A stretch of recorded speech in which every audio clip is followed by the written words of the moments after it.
You guys be down to kiss her afterwards? I mean, it's your asshole. Nah. No, I don't think so. I feel like I never got my ass ate, but I feel like I would lose all respect for that bitch afterwards. Like, thanks for the great experience, but I can't be with you. She's like, no, I never done it with anybody else. I'm like, I know you're lying. You knew where all that shit was at. You went in there a little too devil may cry, right? You were speaking tongues in my ass. You were singing the verse of Busta Rhymes in my book.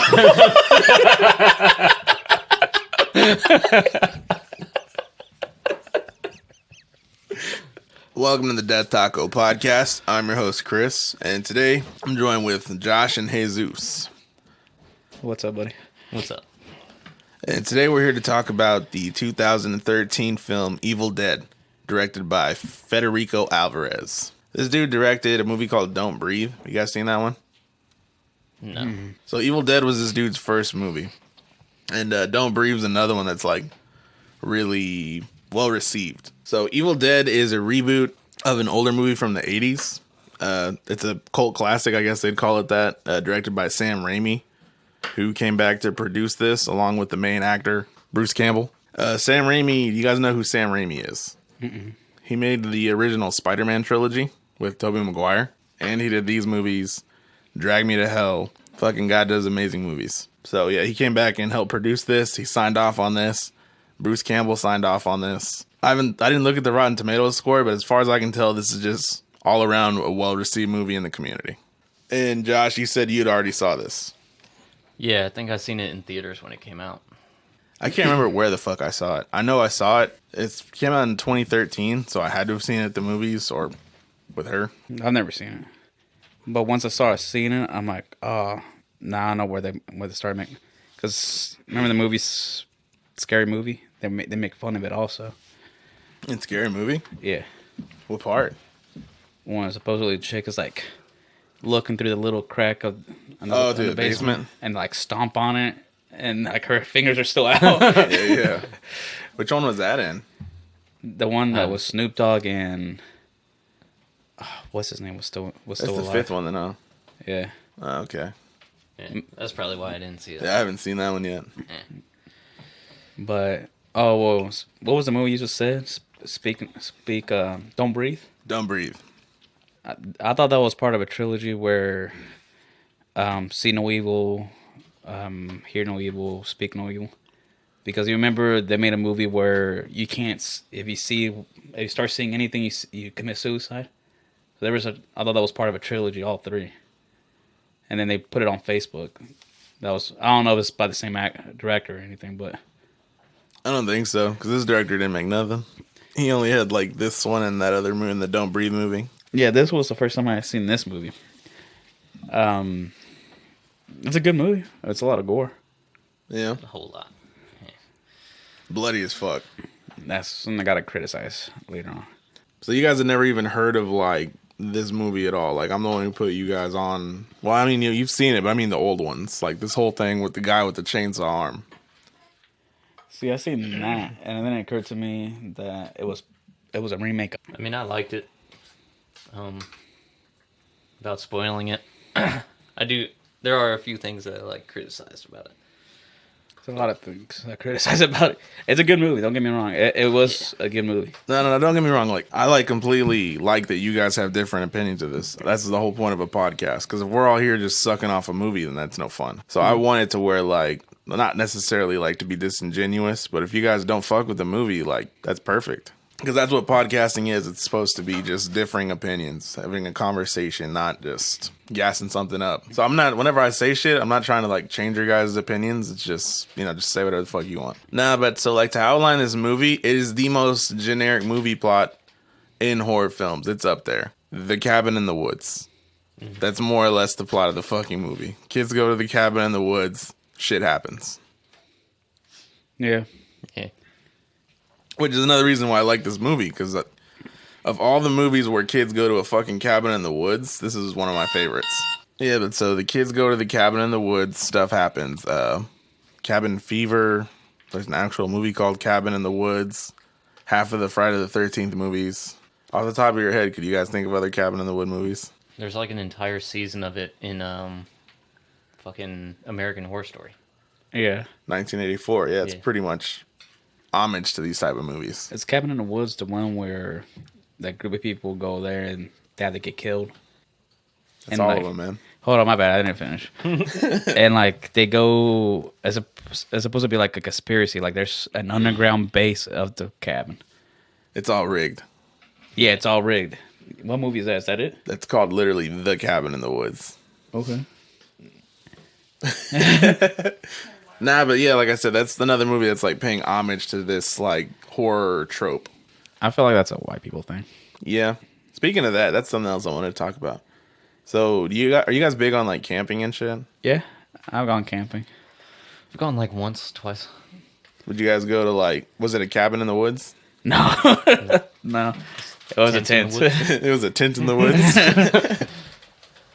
I've been camping at a campground, then actual in the middle of the woods. And yeah, no. If I saw a creepy ass cabin, like, no, I'm taking my ass back. Fuck that. Same. You wouldn't explore the fucking shed? Fuck no. Nah. I ain't opening up nothing. Not even with like, say if you had like 5 dudes with you and like one of the guys was like, let's check it out, bro. And I'm like, You're go just gonna fuck let yourself. So you just let this guy go by himself? You know what he got himself into. And that's what I'm not racist at all, but that's a white thing. There's a reason why there was no black people or Mexicans in this movie. All whites. That chick was foreign, bro. The nurse? Yeah, she was. European. She wasn't European. Nah, dude, she looks like some type of Spanish. Either Spanish or half black. Well, she had no fucking accent or nothing. She just doesn't count. Nah, she was too Americanized. She was probably second she was generation. clearly American, but like she wasn't like white. That's what he was saying. She could have been mixed. So she's half stupid for going. I feel like this could be a scenario we find ourselves in easily. Like, imagine if like one of our friends was like, "Hey, my family's always had this cabin in the woods we used to go out to. I'm like, when was the last time you gone? It's 30 years." Burn that motherfucker. I guarantee you there's something demonic. He's like, no, burn it. Watch this movie. I promise you, that's what it looks like. Yeah, that's what it looks like. I seen I think I've been told this before. He's like, what happens if you had guns and you guys just went out there for, like, say, a hunting trip or something? I was like, dude, I remember I YouTubed police encounters with random shit, and some of these dudes tell stories that they go into a house because supposedly they got caught on, and they see like horrifying shit. A lot of these officers like get off the line, dude, because how fucking horrified they are. These motherfuckers are trained. Fuck that. I'm not. So I'm taking my ass back. Fuck that. Yeah, man. I try not to put myself in scary situations. This is why I don't watch scary movies usually. Shit like that. If I have a weird vibe about it, I'm staying away from that shit. Yeah. I just don't leave. I don't travel much, so I avoid it altogether. Save his bet. Just watch movies. I don't know. I feel like it's common sense. Me too. So, like in starting off the movie, well, go ahead, start off the movie, and then I'm gonna tell you what that would have been my fucking time to turn around.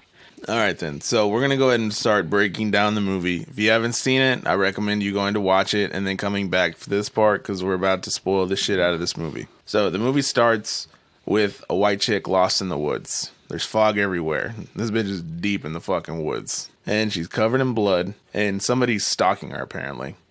Because you can see, like, little glimpses of somebody. And she tries to hide behind a tree, and when she's, like, peeking around the corner, she goes back, and the camera, like, is over her shoulder. And some dude with a sack fucking straight Borat's her ass. Fucking puts the sack over her head. Fucking knocks her down. And she's begging, right? Yeah. I thought that was gonna be a rape scene. It looked like it. It looked a lot like, you guys ever seen Last House on the Left? Yeah, I think so. I remember seeing half of it. I think there was a rape scene that looked just like that in that movie. So maybe that's where you got that vibe from. Well, that and when she got tackled, they had like a scene when there's like she was showing kind of her ass. So I was like, oh, she. Oh, they did show like a butt cheek for a quarter of a second, right? Yeah, I'm like, oh, and then out of nowhere, fucking, was it a 2x4 she got hit in the face with? Or I thought it was a The rifle. butt of the gun. Oh, it was a gun. Yeah, yeah. She took like that shit like a champ. Mike Tyson has a fight with him. She got fucking Nate Robinson, bro. The girl wakes up with their head still with the sack on, right? Mm-hmm. And there's some old woman looking at some fucking janky book with like crazy ass pictures and writing all over it. And the woman hangs a skinned cat, right? She puts it up on the ceiling, and we see the whole ceiling's covered with skinned cats. I think they were all like black cats, right? I believe so. African American cats. I mean, to be fair, we only saw one black cat, and the rest of them didn't have skin. So That's true. I guess I just assumed. I didn't notice the cats. I noticed it when it went to current time. I thought that was just like, no, they showed her when she did it. The old lady skinned all them fucking cats, right? Yeah. Because I was like watching. I think I seen like one or two with the like black fur, and I was like, oh, it's probably because like the superstition of Bad luck. that bitch Yeah. tore up more pussy Witches. than all of us combined. witches hiding. You ever heard that? What? Witches hide in black cats. Uh-uh. Yeah, I had a black cat, and I knew somebody. They came over. They were like, "Oh, you have a black cat?" I was like, "Yeah." Like, why? It's like, what do you mean, why? It's a cat. Like, because witches hide in those. I think I told him to get out. Latinos believe that witches become owls. Remember I told you that? You said it become a house? Owls. Oh, owls. Like, who? Wow. If you guys could become an animal and come back. Like, let's say you got reincarnated into an animal. What animal would you be? Anything but a hamster. I used to have a hamster. Motherfucker died. I read this one article one time about a hamster fetish. Oh, fuck. Yeah. You guys ever heard of that? I mean, when they put him up the butt? Yeah. Yeah. They snapped the fucking hamster's neck because I read this article where this guy tried it, and he said that he tried it when the hamster was alive, but it scratched up the inside of his asshole. So he snapped its neck and he just dunked the motherfucker in lube, and then he would shove the fucking hamster into his asshole, and then he did something to seal his butt cheeks, and then he just walked around with the hamster up his ass for a couple days. A couple days? What? It might have been a day. I can't remember specifics. I mean, I need to take a shit at least 3 times a day. How the fuck this motherfucker made it a whole day with a hamster up the ass? People wear butt plugs, man. You can wear a hamster. Yeah, I don't want to be a hamster. I don't want to be a hamster. I don't know. What animal would you be, bro? I don't know. First, I thought I wanted to be a whale. A whale? Okay. A whale, a good time. Well, Nah, dude, some fucking Asian dudes are just gonna catch you and just fucking tear you apart. about to eat this dick. You know why the sea's so salty? Whale sperm. It is. Motherfuckers be throwing out, like, when they bust, I think they throw out, like, 5 drums. Is that a fact? I mean, the salty part, yeah. I don't know about how much. I'm about to look it up. The FBI that's checking on my phone, like, what the fuck, motherfucker? How much does a whale come? You guys want to throw numbers out there? I honestly have no clue. Yeah. Okay, the average whale Uh-huh.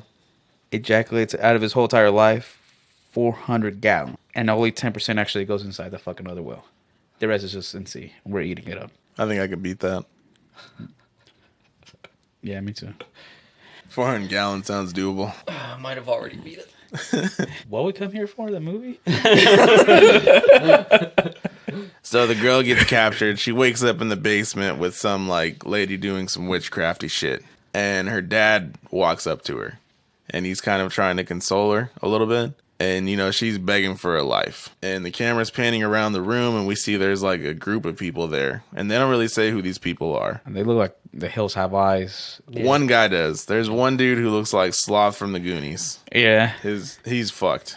And then, you know, so the girl's still begging for her life, and the dad says, you know, he can't let her go because she killed her mom. So then the dad pulls out a little water bottle. Was that what he had? A water bottle with fucking gasoline? Look like it.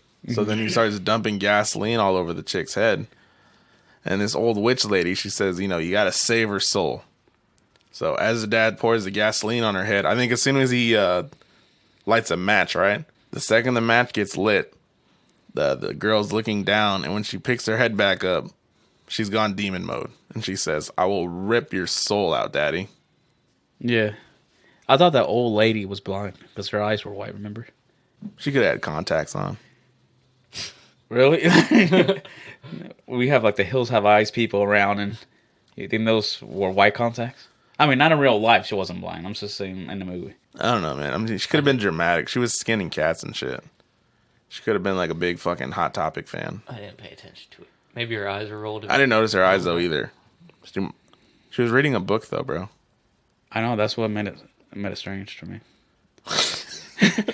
Not the cat's part. But I mean, it's clear that she's done this before, so Why would she need the book if she was blind? You think that was like the spiritual part? it might have had to. Just Maybe it was like raised and she could feel it because the book was made out of skin and stuff. This is bound by flesh and written in blood. Dude, when you close it, I swear to God that those pussy lips. I swear to God, like, and I'll point it out in a scene where it kind of looks like pussy lips, and I'm like, huh. There's some pussy in this scene. But I'll find it later. So we can go and talk about the book a little bit. They don't really give any description about the book, right? Nah. Because in the original movie, the book is essentially its own character. In the old movie, it has like a face and stuff on it. Oh, yeah. And it's called The Book of the Dead. There's a big ass like exposition about the history of the book and what it is and all this shit. In this movie, they're pretty vague about this book. Like, they never say it's bound in human flesh and written in human blood, but it is. Like, did you guys pick that up at all? Yeah. Yeah. I kind of figured out what it was made out of. You know there's a pizza religion? A pizza? Yeah. They believe in pizza. Elaborate. I think I saw it on TV, and I feel like they did it just to get a tax break. The phrase is the power of crust compels you.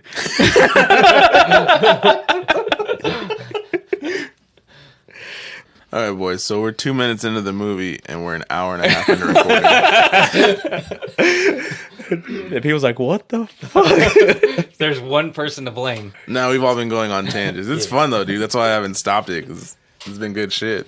Where we're at in the movie? Oh, We're literally 2 minutes yeah. into the movie. Like the dad's lighting the match. The dad lit the match, bro. And then she becomes demon mode. The girl does the whole demon spiel. She's all fucking, your daughter's getting fucked in hell, all kinds of crazy shit. And so at this point, the dad just fucking drops the fucking match on her, right? Is that what happens? No, he drops it on the ground. And then, He drops it Same on the shit. ground and lights her ass up. yeah. And then he shoots her in the fucking dome. He tells her I love you, and then he just fucking blows her head off. That must be like the worst feeling to kill your own kid. I mean, if you even have any feelings towards your kid. Yeah, even if there were a demon, bro, that'd be fucking awful. Yeah. But, You know the feeling. yeah, I do. I didn't kill my kid or nothing. They're probably like, what the fuck this dude just did? You could imagine the feeling. Yeah, I can only imagine. Because, like, a parent's goal in life is not to die before their kids. So then we go to, I couldn't tell how much later this was. They didn't really show a good date. I'm assuming it must have been right after. At least, like at the very least, like a week later. Right. At least a week. Because, no, it'd have to be even later than that. Because they smell nothing but smoke. When something burns, it fucking stays smelling like smoke for a while if it's not treated. Especially burnt hair, because that was one of the descriptions what the guy used, what it smelled like. Yeah.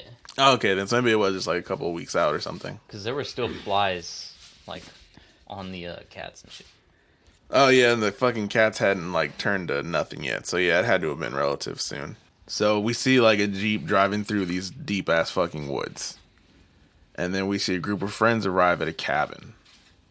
Did you pick up on anybody's name at the beginning? I still don't know their names. Yeah, I never picked up on any of their names. Okay. I slowly picked Except- up on them through the movie. The only name I know for sure at the beginning is they have a dog named fucking Grandpa. Yeah, that confused the fuck out of me.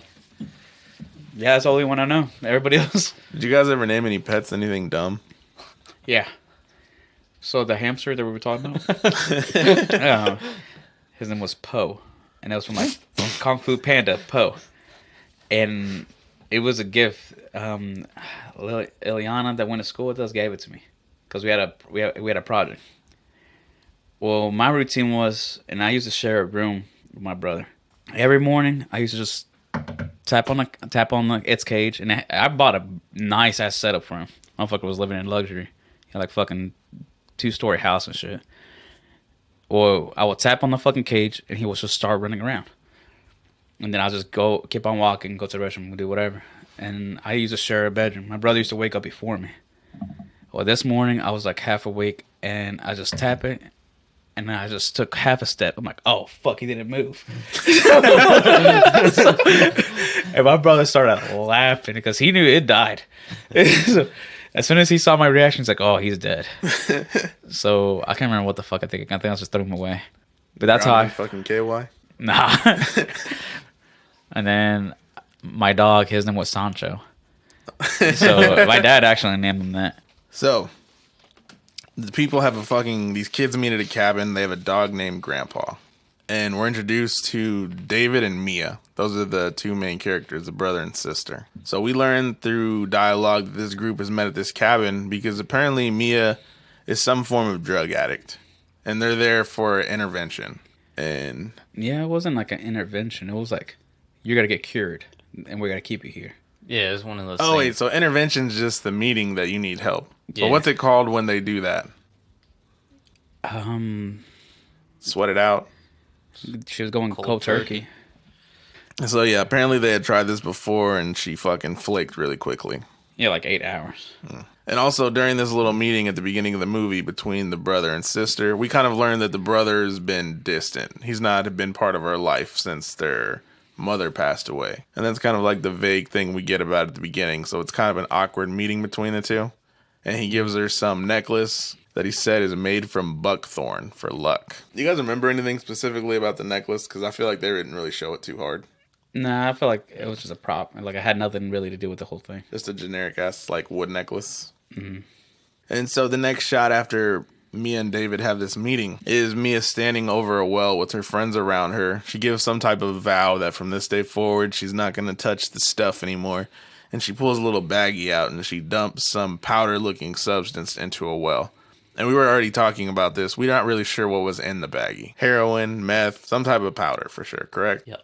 Man, it didn't even look like powder. I thought it was just like random ass leafy shit.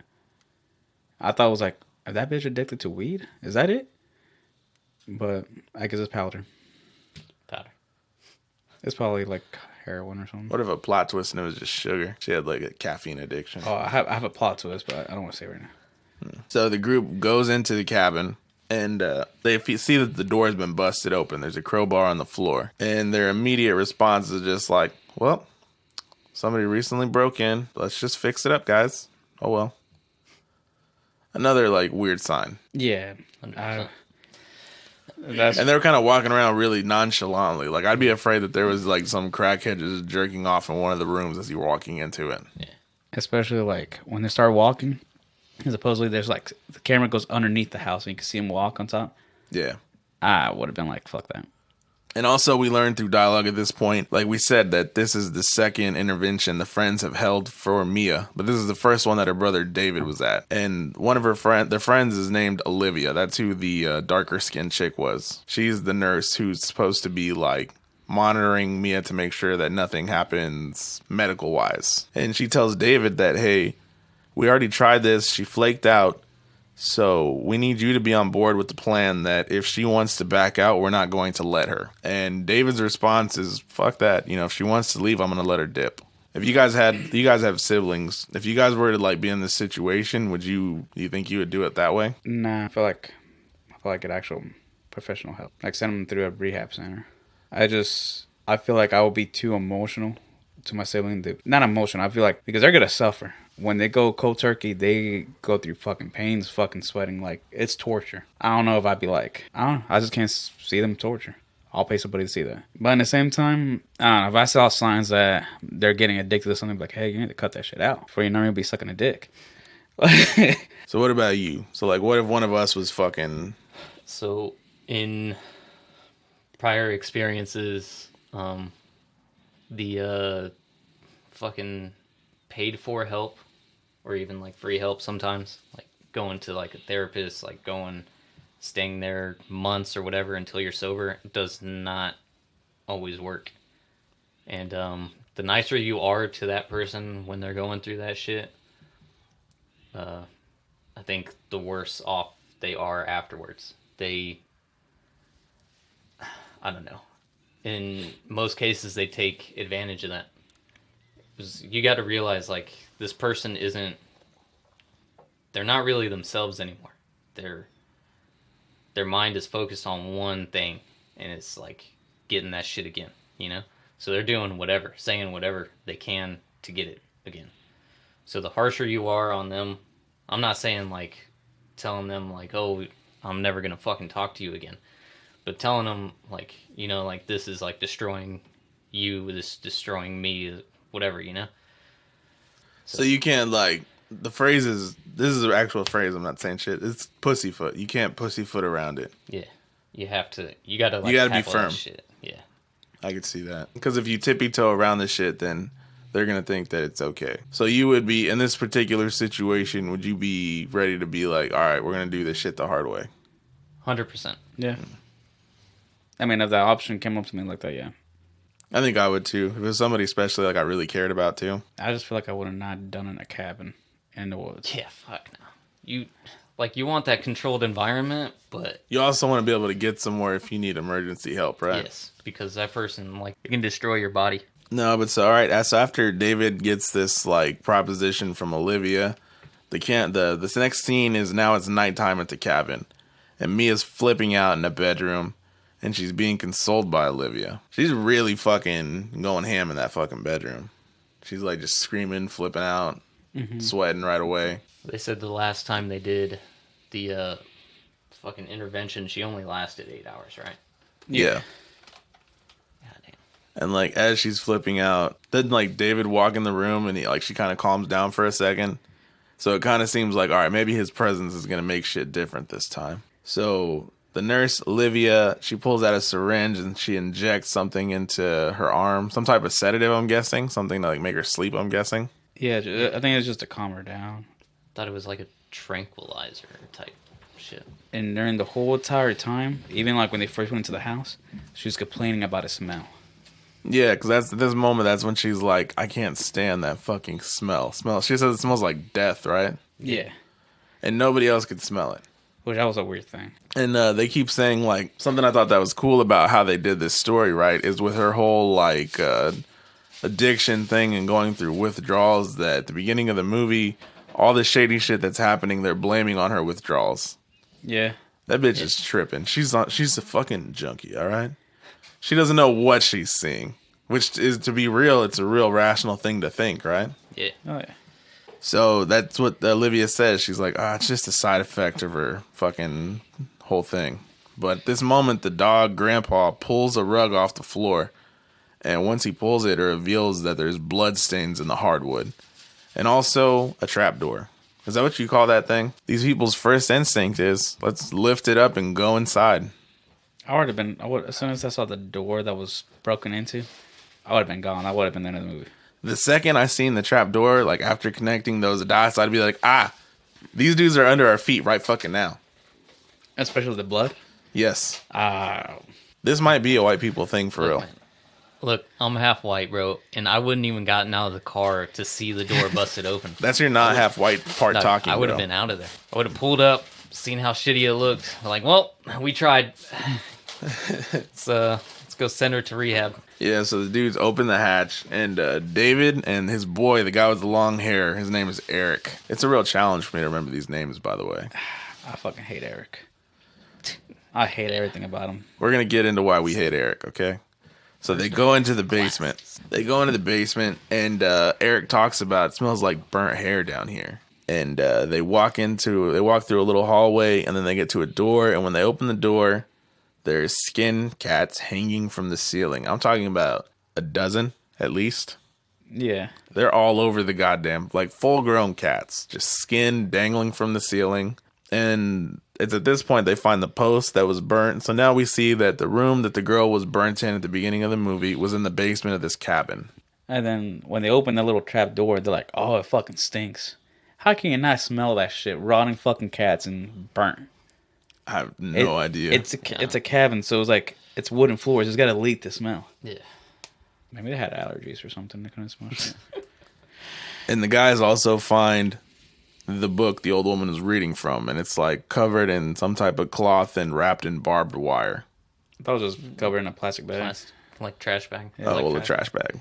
So the dude, Eric, the guy with the glasses, he's immediately fascinated with this book. And when they go back upstairs, Mia says they just shouldn't have touched anything. And at this moment, there's a cool shot in the movie where they pan out from the book, and the book's got like a shotgun and like shells around it. Which is the same shotgun that the dad killed his daughter with. Yes. I actually didn't connect that dot. Cool.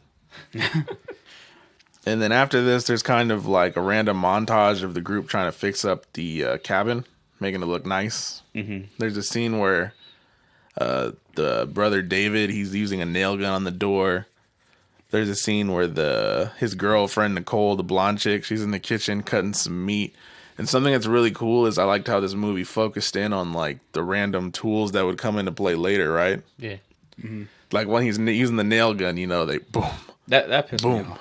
And then also when the meat cutter, they get to zoom in on the meat cutters, it's slicing the meat. Yeah. So it's all just foreshadowing. Like, did you guys pick up on that as you were watching the movie? Or did you just think they were like really zoned in on the shit? I picked up the nail gun specifically, and it pissed me off. You guys ever use a nail gun? No. All right, the one they had, you need a fucking air hose and a compressor. Where the fuck was that? Not just that, but like, fucking, yeah. Most nail guns, like, you have to have them like on there. Right. You know? The older ones don't have that safety feature, No. Well. but it's still compressed air. So without the compressor, it wouldn't be able to shoot nearly that powerful, correct? It doesn't shoot. It doesn't shoot at all? No. Oh. You need that's the air that makes it go through. So I was like, where the fuck is this thing coming from? Like, that's what kind of irritated me. That's the first thing. Was it? Whatever. Holy shit, man. That's your fucking, like, Mexican ancestor handyman coming out. It was. I could see my forefathers are like proud of me because I picked that shit out. He's using the wrong kind of nail for that door.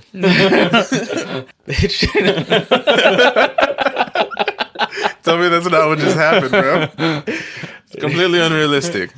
So, while this is all happening, Mia's outside, going through her withdrawals. She's still in the infancy of it. She's kind of just pacing in the fucking rain.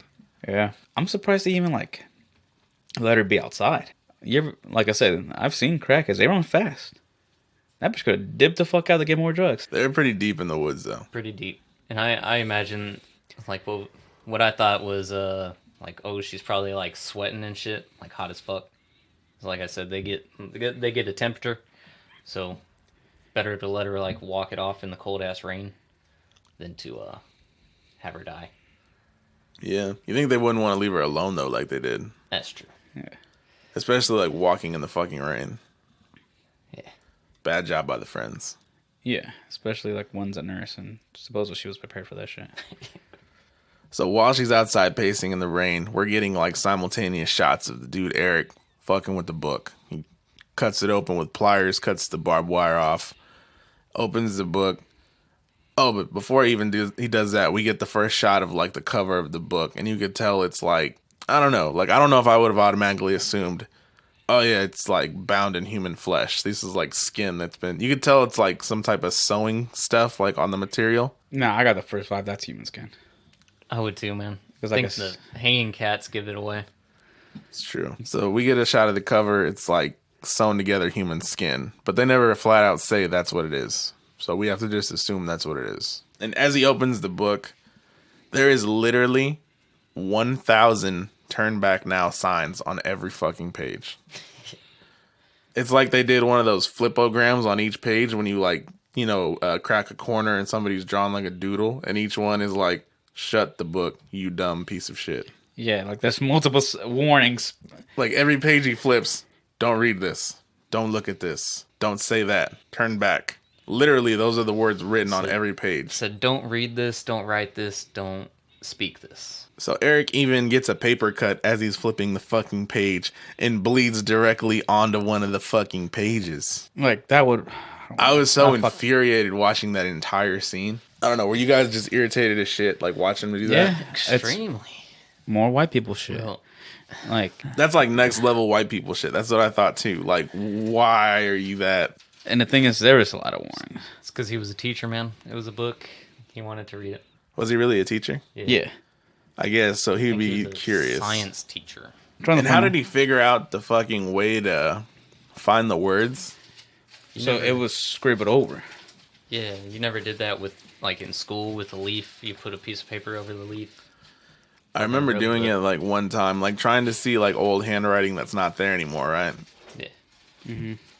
He does the thing where you puts a sheet of paper over the top of a page and he scribbles on it to get a word out. And he starts reading the words. And as he reads the words, we get the classic Evil Dead shot of when the camera's like panning through the woods, getting closer and closer.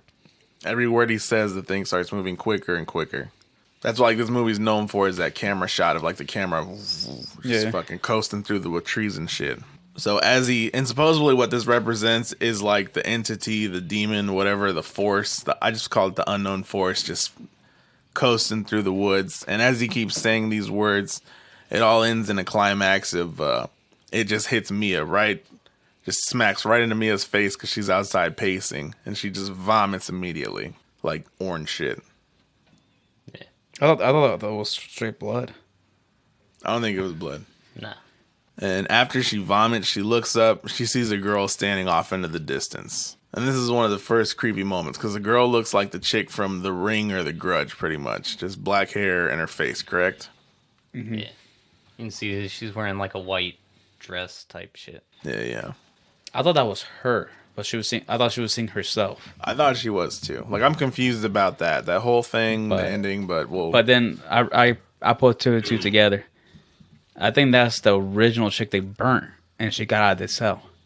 That's what I thought immediately because she was wearing like a white dress. I thought she was looking at like possessed or demon version of herself, but you might be right. I think that makes sense too. So after Mia sees this chick standing in the woods, she goes back inside of the cabin and she tells them, "Hey guys, I think I'm good on this." And that's when the group drops the bombshell on her. No, you're not going anywhere. And at this moment, the brother decides to back the group's decision. And he says, like, "No, we're going to make you stay." And I think this is the part where she takes the necklace off. She fucking breaks it and just drops it on the floor. And she swipes the pair of car keys, which I noticed right away as she walked into the bedroom. Because she sneaks out a window, she jacks the car, and she's fucking just gunning it through the woods in the rain. And she's kind of asking out loud, like, what am I doing? Yeah. And as she's having this conversation with herself, again, she sees the girl in the woods right in front of her. So she veers off, drives off the road, straight into a creek, knocks herself out. I'm not gonna be honest with you. I would have kept on going. I would have hit that bitch. We're in the middle of the woods. Who's going to know? Yeah. As a matter of fact, I wouldn't be like thump thump thump thump and just keep on turning up the radio. So Mia wakes up a short time later with blood on her forehead, and she tries the ignition, even though the car is like halfway submerged into water, with like coming up to her knees. So she ends up cracking the door open, and she has to swim out of the creek. And as she's swimming out of the creek, the camera again goes to that shot of the unknown force just zooming through the woods. So Mia hears her friends calling while she's in the water. Or I think she's about to get out. She's like half on the water, half on land. And she turns around to kind of look for him. And then we see a girl covered in mud just kind of rise from the water. So Mia gets up and she starts running through the woods with her arms flailing, which was really reminded me of Scary Movie when they make fun of how females run. Like arms fucking like windmilling and shit. And the camera's chasing her as she's doing this. And she ends up stumbling into a bunch of vines or branches. Dude, you ever gone through something like that? No. They hurt. Motherfuckers poke, and it's like you think it's just like slapping against you. No, sometimes they go directly to you and they poke. So I remember when I went through one, I was just breaking them off. I was like, fuck that. I'm not going to fucking get poked. But this bitch took it like a champ. She was just like, went in there like it was nothing. She walks into a bunch of vines or branches. Yeah. It looked like a little tunnel. Like a vine. Oh, I don't even know what to call it. Like a whole section of trees where the vines have overgrown. Yeah. And she's like kind of stumbling through it. And then the vines just kind of start to move and they start to wrap around her limbs, correct? Yeah. And then it turns into hentai porn. That tentacle porn. Yep, it did. Because she gets like vines around her neck, around her feet, her wrists. And as she's like completely binded now, we see the girl she's been seeing. She's covered in blood, and the chick opens her mouth up, and was it a slug? I don't know what to describe it. It wasn't a slug. It looked like like sludge, but in a solid form. It looked like another vine to me. It did kind of look like a vine. So this girl like vomits out like a. How long would we say it is, guys? This motherfucker was Like a 2 foot, Yeah. like a 2 foot long fucking snake / vine thing. Did you know what it was gonna do next? I thought it was gonna go in her mouth, and then it got into something sexier. So it goes up her leg, up the dress, and I think it's implied that it goes up her snatch. Nah, I thought it went up the butt. I would assume the cooch before the asshole. Yeah, same. I mean, it's a 2 foot. You got more room in the butt. It's a stretch, man. You genuinely thought like it went up her ass He's first? like, I can fit Look, 2 dude, feet up my I ass. saw a video. Because think about it, when bitches get fisted, it's not in their pussy. Sometimes it is, but most of the times it's in the butt. And I saw this video, bro. This says is really telling of the porn you watch, because I've seen bitches get You fisted in the haven't cooch, seen- bro. He's sent me some shit, man. So this like slug thing crawls up Mia's snatch, and then or asshole, we don't know. And the next scene is Mia's friends kind of going through the woods, calling her name out, and they find Mia leaning against a tree. And Mia tries to tell her friends what happened off camera, but the nurse tells the group it's hallucinations. She's tripping balls right now, guys. She imagined getting attacked by the forest, which does sound crazy. So I mean, it's not a stretch to be like, oh yeah, she was out there just tripping balls in the woods. So then after this, David goes into the bedroom where Mia's at, lying in the room. And did you guys catch that it's the fucking shadiest room in the goddamn world? The whole cabin's shady as fucking. David goes in there to talk to her in that shady-ass bedroom. And while he's talking to her, she's giving him this eyes. Like, she has that, like, just the crackhead eyes, bro. This actress has that, like, on lock. Yeah, she does. Like, just strung out like a motherfucker, terrified. And more or less, she tries to warn him about the evil. And David hears her out, right? And literally, like, what happens is he stands up from the bed and he's like, yeah, bullshit. And then he just walks out of the room. Like, for a second, it was like, all right, he's listening to her because he's shaking his head. And he's like, I don't believe you. Then he dips. I mean, she's in recovery, I imagine. Yeah, I don't know. I would have done. To be honest, I would have done the same. Like, but she just fucking wrecked the car. That was an expensive car, and I still had to make payments. You whore. I just canceled my insurance on it yesterday. Oh, dude. And she's an addict, so she doesn't have money already. So I'm like, I would have been like, you're gonna have to suck a lot of dick. I don't know what you gotta do, but you gotta buy me a new car. Well, yeah, but like you said, though, so after David walks out of the room after this part, that's when she looks in the corner and she sees herself, right? Or is it the girl? Mm-hmm. She sees the girl in demon form. Is she flicking her tongue at her? I don't know. I can't remember. That's what I thought I saw. I thought I saw her think fucking so. flicking her tongue with like blood coming out of her mouth. Yeah. I can't remember. The only thing I could picture was the blood coming out of her mouth. I can't remember about the whole tongue. And like you said, Eric is still looking at the creepy ass book. And he sees a page in the book where the chick bound in branches, which is kind of starting to show that maybe the events coordinate with what's happening in real life, what's happening in the book. So the nurse tries to tell the nurse. Like I said, I didn't know their names until certain parts of the movie. So Olivia, the nurse, tries to tell Eric to go help David clean the basement, and Eric pretty much says, "Fuck that dude." And this is more like explaining that David hasn't been a part of this group for a while. Mm-hmm. So there's still that resentment between the two. So now we see David taking the cat corpses from the basement and taking them outside. And when he goes outside, for some reason, I didn't understand why he called for his dog. Because he finds the dog in a little hole, right? Like in a rabbit hole or some type of tunnel that leads directly to the shed. So he goes into the shed and he kind of moves something to reveal a hole under the shed where his dog is. And he pulls the dog out and the dog is bleeding from some type of wound. And he also sees a hammer with blood on it nearby. And he gets this like picture in his head. He just assumes that his sister beat the shit out of this dog, right? It's never confirmed. It's just assumed. Probably knows I did with the glasses. It was like, fuck your dog. So he goes back into the cabin now, and he's like, "Where's Mia at? Where's my sister?" Because he's gonna confront her about what just happened to the dog, what he found with the dog.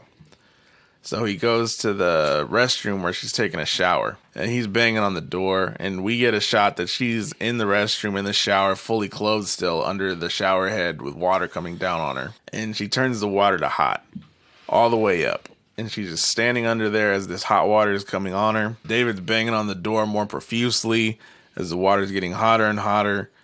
And then it starts, and aren't her like eyes rolled back and shit? And she's doing all types of like twitchy movements, or am I mistaken? Yeah, she starts like, Kind of flipping out. it looked like she was going OD. That's something I didn't during the whole time. Something burned. I don't know what was it. Her What? flesh? You No, talking no, about the fire? Yeah, I think the that was fire. like a little water heater. Oh, Yeah, something did burn that was random in there. I couldn't tell what the fuck it was. Maybe it was a water heater. I have no That's idea. right. Something caught on fire in the restroom while the water was hot. That was in the restroom. Every time she turned up the water, the fire got bigger. Yeah. So I just assumed that it was a like little water heater for that shit. And the water was so hot that it melts her flesh off. Yeah. And that's the moment that David busts the door open, correct? And they see her like all fucked up. So the next shot is David with Mia in the car, and they're trying to drive to a hospital now. Because this is beyond, what Olivia is capable of handling at this point. So they discover that it's been raining this entire movie. So the roads have been flooded. It's the greatest flood of all time. This is like the Noah's Ark flood happening, outside this cabin. Yeah. Well, it looked like a little river. It wasn't like. Yeah, it looked like there was like once a bridge there because it said high water. Yeah, there was a sign that said high water. She's asleep, right? When they were driving. She's asleep because David gets out of the car and he like stands close to where it's flooded. And when he realizes they're stuck, he turns around and she's looking at him and smiling, right? And also as this happened, Eric stood at the cabin and he's still looking at the book, and he finds another page of someone on their knees pouring boiling hot water on themselves. So another reference to what's happening in present time. So now we're back at the cabin, and supposedly Mia's been, like, I think that's where you're referencing that she's been tranquilized enough for a horse. And the group's kind of like talking in the living room like, maybe we made the wrong decision, maybe we shouldn't have done this. And I think this is happening between Olivia and David, the nurse, and her brother. And in the middle of them fighting, Eric finally gets up and starts telling them like, "Hey guys, I've been looking at this book.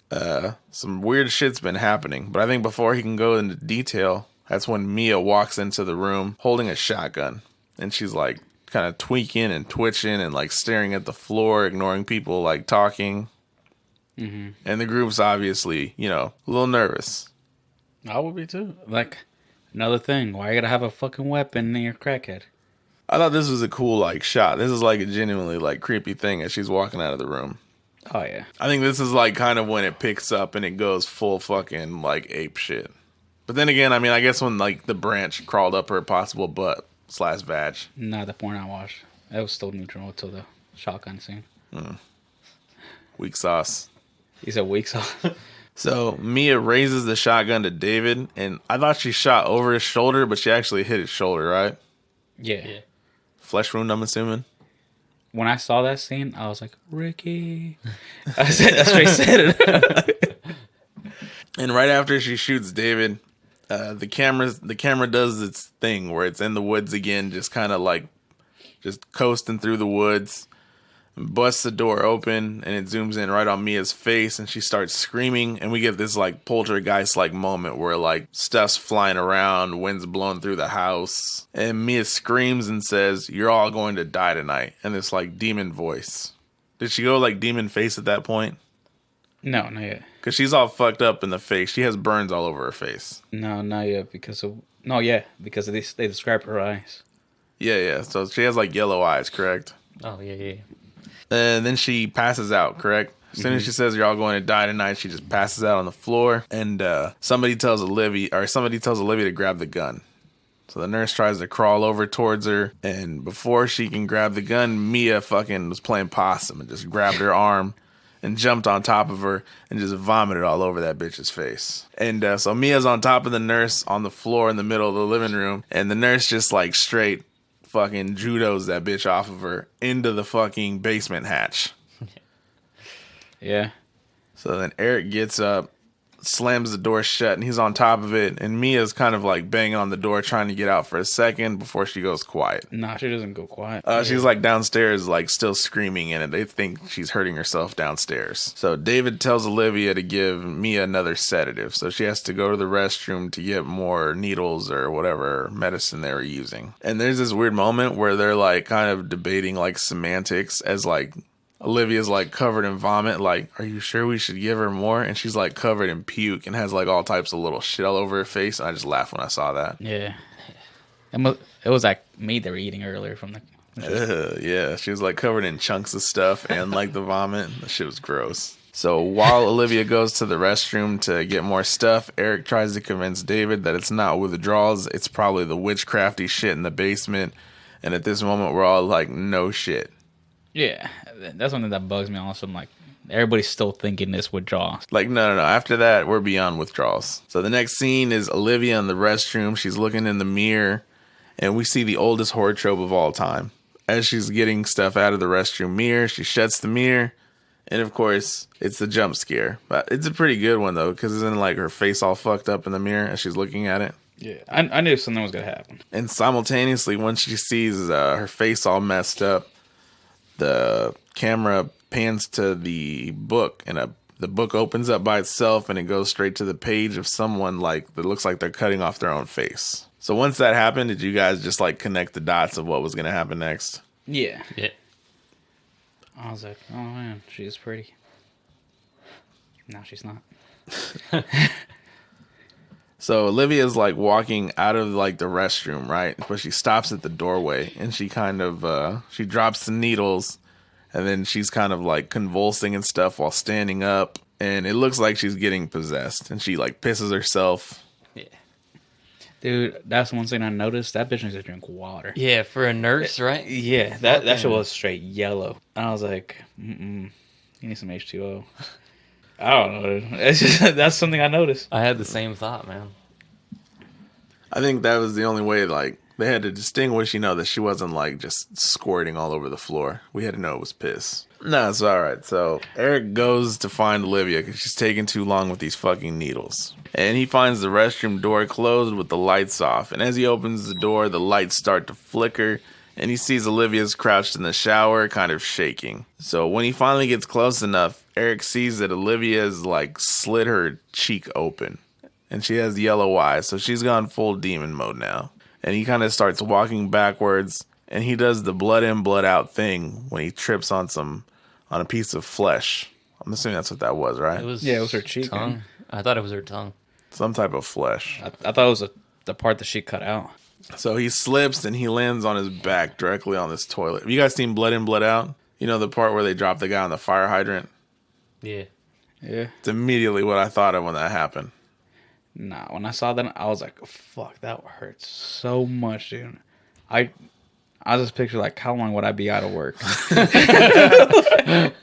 So he falls on his back, obviously in pain after landing on the toilet.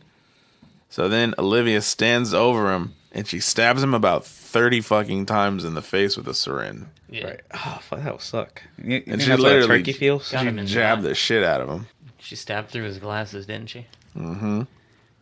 Dude, like, that's bone. Did it go in his eye, or? It looked like it went like right under his eyeball. Oh, God. He kicks her off of him, and she hits her head on, like, the walk-in part of the shower, right? The back of her head. Mm-hmm. And I thought she was dead right there. I did too. But she gets up, and she starts crawling towards Eric with glass in her hand from the mirror. And as she gets close to him, Eric fucking sees a piece of the broken toilet, the lid, right? And then he just starts smashing her head in with that giant piece of the toilet. And like right after he's done smashing her head in, that's when David and Nicole, I think that's the fucking girl's name, dude. They said it. I never heard that bitch's name one time. The blonde chick? I don't know. Natalie Nicole, same fucking thing. So David and Natalie find Eric now in the aftermath of his fight with Olivia.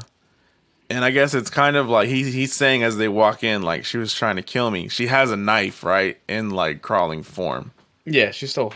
You could tell she's She had the knife. Like, so, Plus. and he was fucked up, so he had defensive wounds. So I guess, they put it together and kind of believed him, right? Yeah. And they take him to the shed, and he starts putting duct tape on where she stabbed him, right? Yeah, they pour like alcohol, I think, and then they put a cloth and then duct tape. The motherfucker was bleeding a lot. Yeah, no, I would have died. Which another thing about this movie, that's way too much blood. There's just a lot of blood. I think we only got like 9 quarts of blood in this. Is that 9 liters? I don't know. Well, they motherfuckers bleed way too much. So as they're in the shed and, David's tending to this dude's wounds, he tells, his girl, to get something. I can't remember what it was. She goes to the kitchen, right?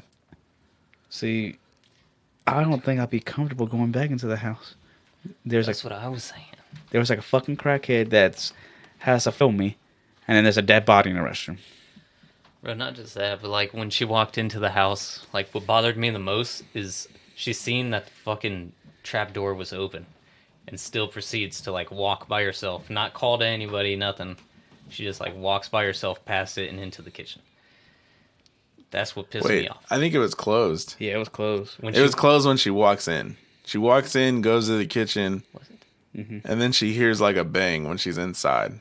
And she looks nervous before that even happens. As she should fucking be, dude. Okay. When you think there's like some strung out bitch in the basement, people are dying. She tried to shoot some guy with a shotgun. Why would you send your girl into the house alone to the unlatched basement? Especially the bitch that just tried to kill your boyfriend. Yes. The whole entire movie, nobody screams. Nobody calls for help, letting the other group know, like, hey, I'm about to die. So she's about to leave now that the fucking basement doors flew open. It's on its own. Oh, and the front door also shuts on its own. And it locks. And she was aware that it locked. It wasn't like she was in the same room. She's like staring right at the motherfucker.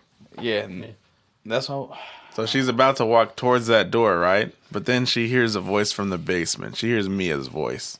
In normal form. In normal form. And she's kind of like trying to talk her into like coming down and like, hey, I don't know. I can't remember what she was saying, but she's just pretty much trying to make her feel bad for her.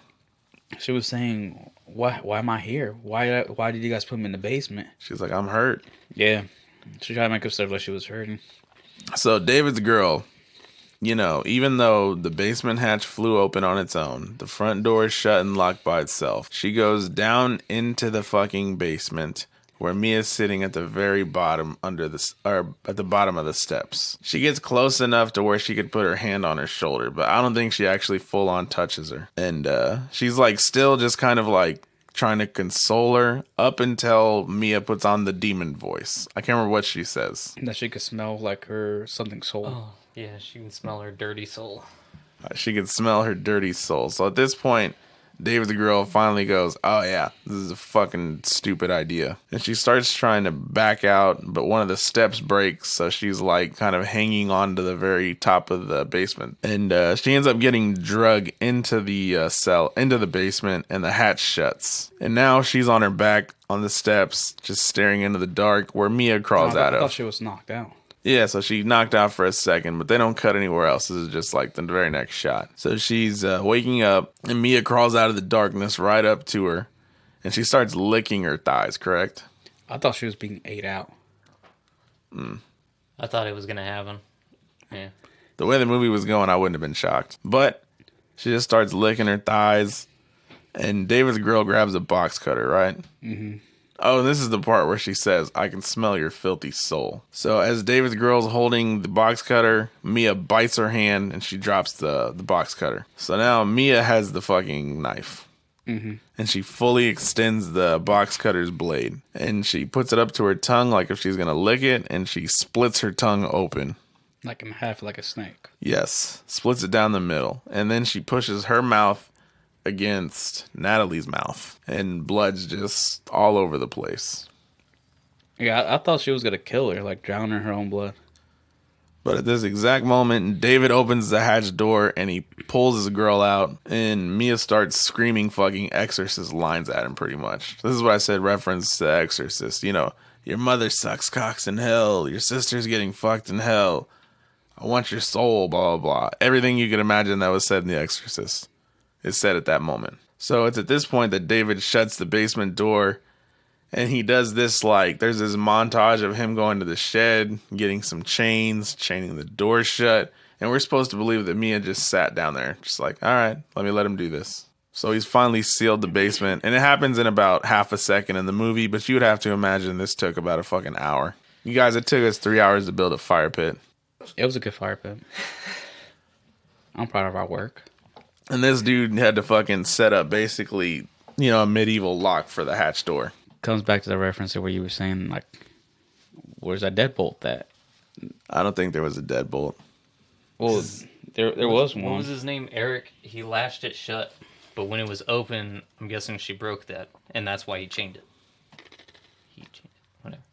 This fucking dude with his chips. Dude, my bad. It's not a problem, dude. I just heard that one. I've seen you eating them. That was the first one that I just, like, full on was like... You're good, though, bro. It's fine.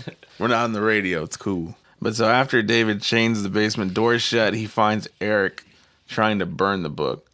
And surprisingly, Eric isn't dead. Yeah, he's not. He's completely fine. Just burning the book. And he says that he thought it would work. Fortunately, the book doesn't burn. And then that's when Eric and David finally have like a full-blown conversation about what Eric's read in the book. And he reads that it's about summoning some demon. That once this demon has 5 souls, the sky will rain blood and the abomination will rise. And there's a picture of like some entity reaching out of the ground. I say entity because I think it's a girl.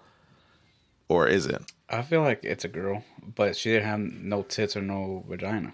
We'll talk about that at the end, though, because you know what I mean. Yeah, but in the book, it looked like an image of a girl. Like a female reaching out of the ground. Yeah. So David's girl is checking her hand where Mia bit her, and it looks infected. And I think this is the part where she's like sitting on she's leaning against the counters in the kitchen, right? No, she's washing her hand.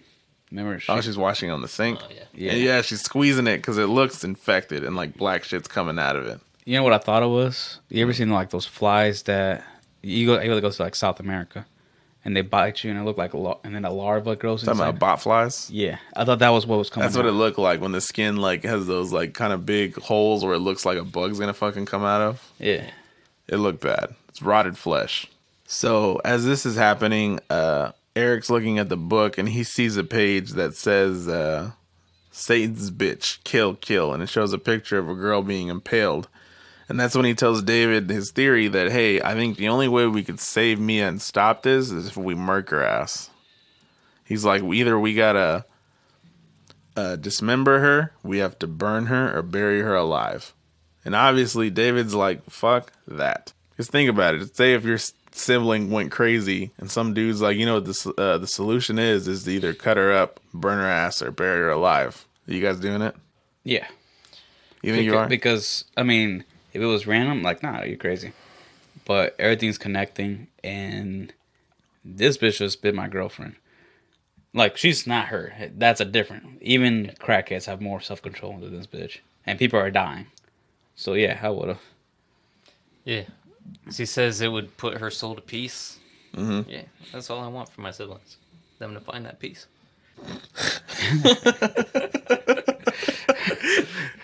Never bringing you guys, but I think I'm possessed. You wouldn't? Get the job done over here, dude. Nah, I'd go like Shaun of the Dead. Keep chained up in the basement. Like, it's a theoretical question. I don't know what I'd do in the moment, but just like, I think I'd wrestle with it. It'd be a tough one. I wouldn't.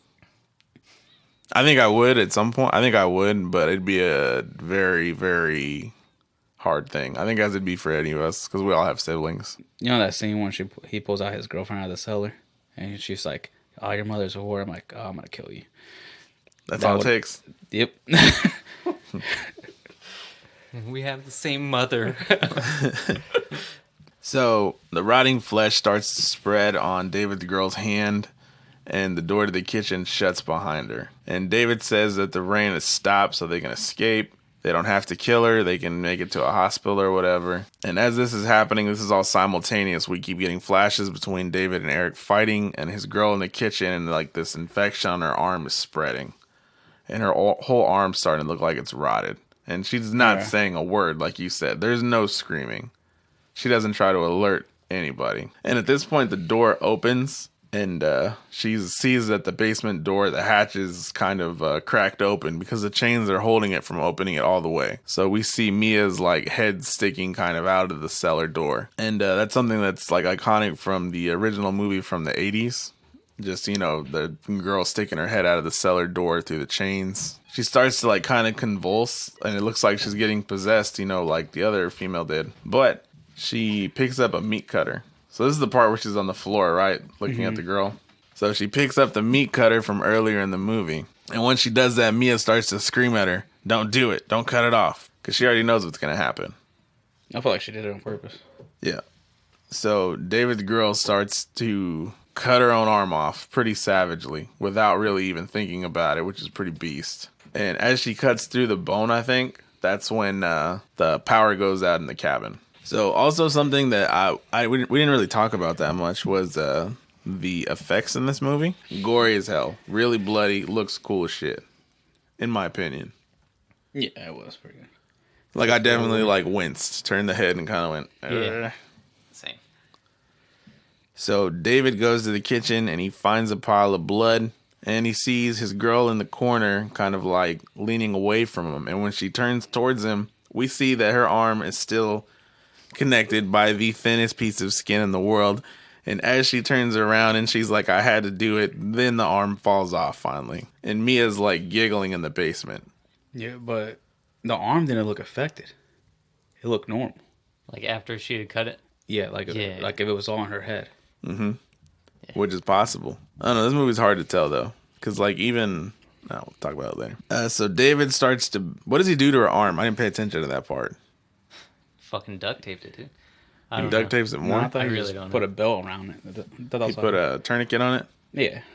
So he tourniquets her arm to stop the bleeding, and he says, "It'll be fine." And Eric's standing behind him, and he says the words, "She just cut her fucking arm off, bro." Which is what we're all thinking. It's far from fine. She should die fairly quickly, correct? Yeah. Oh, a scene that we didn't talk about. So when Nicole fell into the basement and she gets brought up and they close the fucking thing, and Eric, the dude with the glasses, comes back in, drops the gasoline, and then chugs out water. He's like, "Thanks for the water." I'm like, "Dick, you started all this." You don't remember that scene? That scene pissed me off because he came back into the house with the gasoline. It might have been like the unrated version, bro, because I didn't see that shit. Either. Yeah, that might be the unrated version. Because the next scene is when he's trying to burn the book. Yeah, we didn't even see that. So we didn't see that part. Oh, damn. Yeah, I got pissed off. That's what happened. He's a dick. And in my head is like, you started everything, dude. The whole entire movie, he's like a dick to his friend. Yeah. That's what pissed me off. So we got to let the people listening know. Me and Josh watched the regular version. Jesus saw the unrated version and didn't tell anybody else. I told Josh. He did say Beforehand, it was unrated. bro. He did send me. We he could did have all send- watched the unrated one. I watched it on Vudu. There was only one, Okay. but he did like Amazon give me- Prime. gave me information for Amazon Prime. But I was already watching the movie, so I just, So, get this. I text him like, "Hey, you know this movie's not free. It's like $2.99." He's like, "Oh yeah, it's $2.99." This. So I bought the thing. Like, here's my account info. Here's my password. He's like, "I'm already watching it." I'm like, you could have been like, "Here's my info," and not spend the $2.99. I didn't think of that. I'm not gonna lie to you. Oh no! Because I don't know. I don't remember you telling me that it wasn't free until after I had already told you, like, "Oh, it's $2.99 on Vudu." You're like, "Oh, I'm gonna watch it on Amazon." I was like, "Oh, well, that's fine." You guys want to hear something even dumber? So I bought it also on Amazon Prime for $2.99. It's on this fucking bookshelf. Damn. Yeah, my girl told me, like, as the credits rolled, she's like, "Hey, did you pay for this? Because you know we got it, right?" I was like, "Oh, fuck."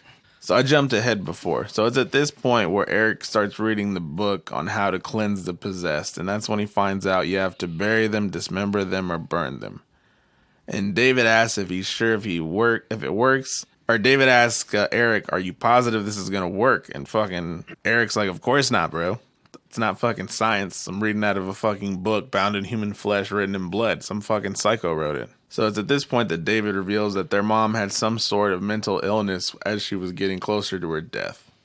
Some type of hysteria, something.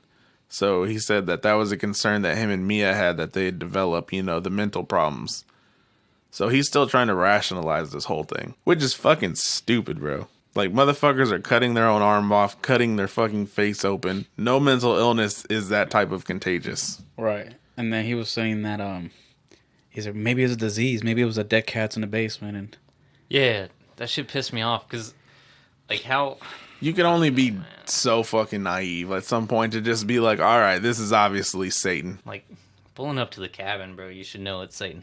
Just look at the fucking cabin in the woods. But like the fucking like when you guys said, bro, the door blew open, fucking I don't Wind's remember. blowing all over the place. Yeah, I think one of the windows shattered, possibly, or that happened when she shot him.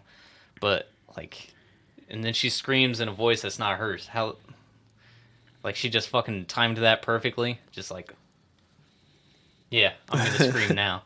that, and you just saw this bitch split her tongue in half, ate out your girlfriend. Yeah, And another thing I don't get, I would have been like, yeah, fucking burn her. I'm not even that close to her anyway. yeah. You fucking working in a garage in another state, working in Chicago. She ain't a part of your life anymore, anyways. That's where he went. I didn't know where he went or where he moved to. Yeah, he says it. He says he wasn't there at the end because he had just got a new job at a garage in Chicago. But so after they have this, debate about what to do, Eric says he's going to burn the house down. And he kind of gives this monologue about what we were just talking about, how David ran away from all of his problems. He says, you always run away. You haven't been around. You weren't around for your mom's death, for your sister's, drug problems. You just run away from everything. So he's like, just get in your car, you run away, and I'll take care of this. As he says this, though, we see David's girl in the background. Actually, we hear her first, right? Because she has the nail gun at this point. And she's shooting herself off camera in the face with the nail gun. And we learn this because as she walks into the light, we see the nails in her face. This is my second favorite part of the movie. Like, this whole scene, it's done really cool. Like just the effects and shit. I liked it. I didn't like it for sure. Because the whole nail gun thing was telling me about. Oh my god. Because when he's shooting, I was like, that's air pushing out. Where the fuck's the hose?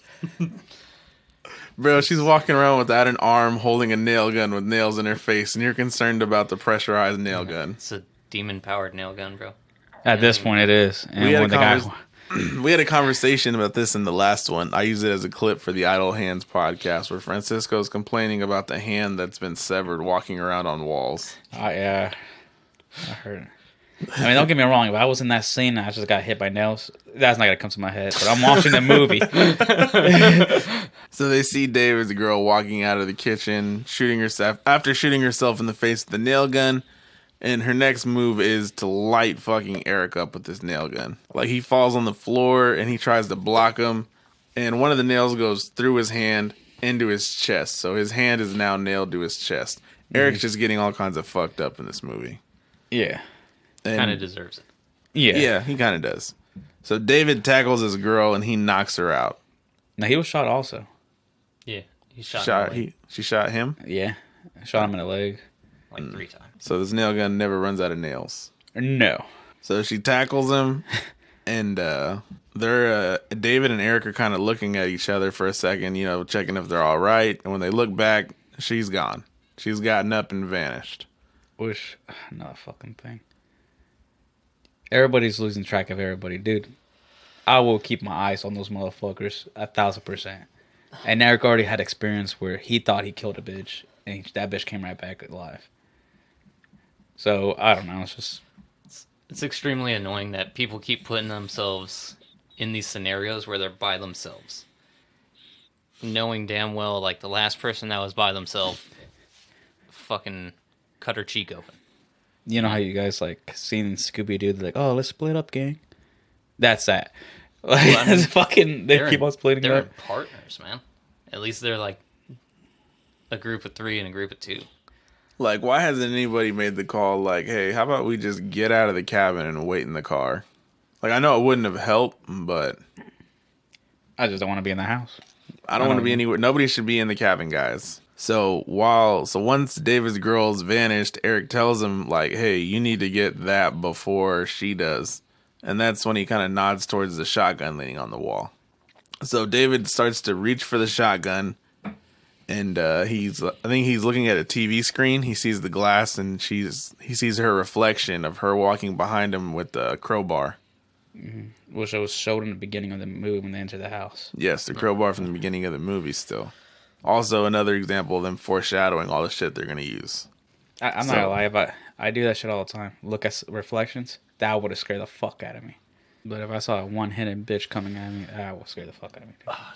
Right. And mind you, yes, so David the girl's doing all of this with one arm. So the second he sees her reflection in the TV, he's just getting fucked up with the crowbar.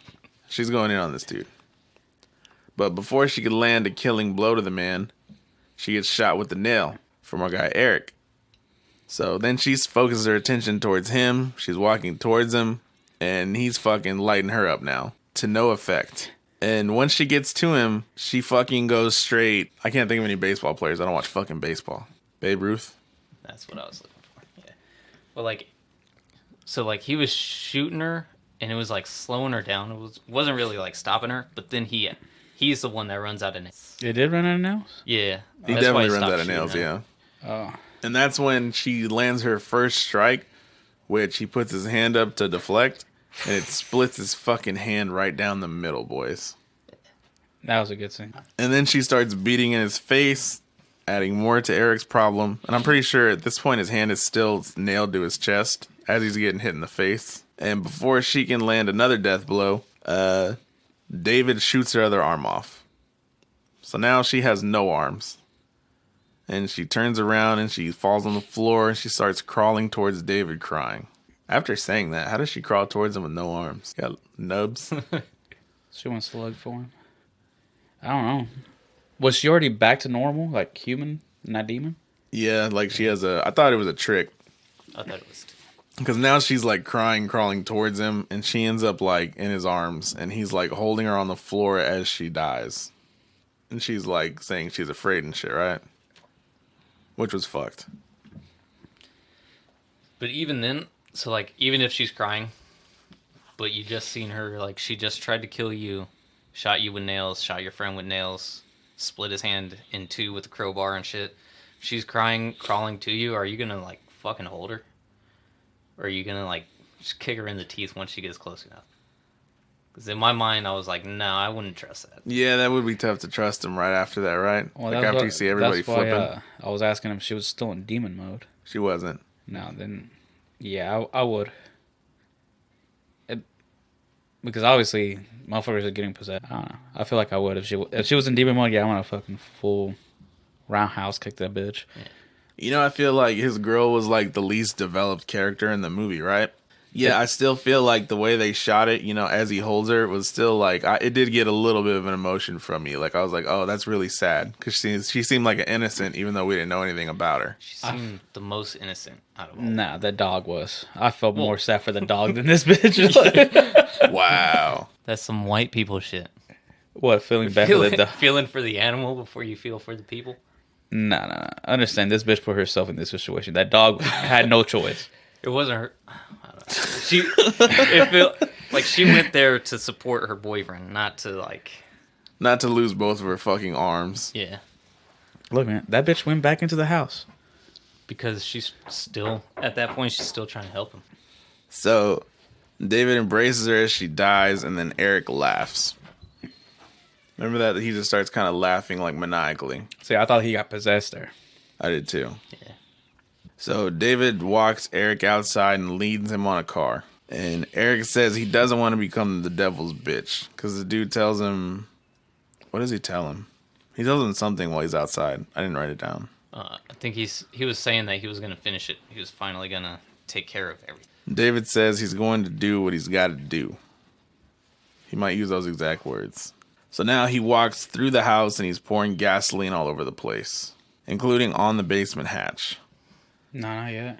Ain't it? Yeah, he's pouring the gasoline. and he starts kind of apologizing as he's looking at the hatch, and he takes out a Zippo lighter. So because didn't he burn the body in the shower and then cut up the body? And then Unrated version again. Really? Yeah. Yeah. Dude, that was like 15 minutes long.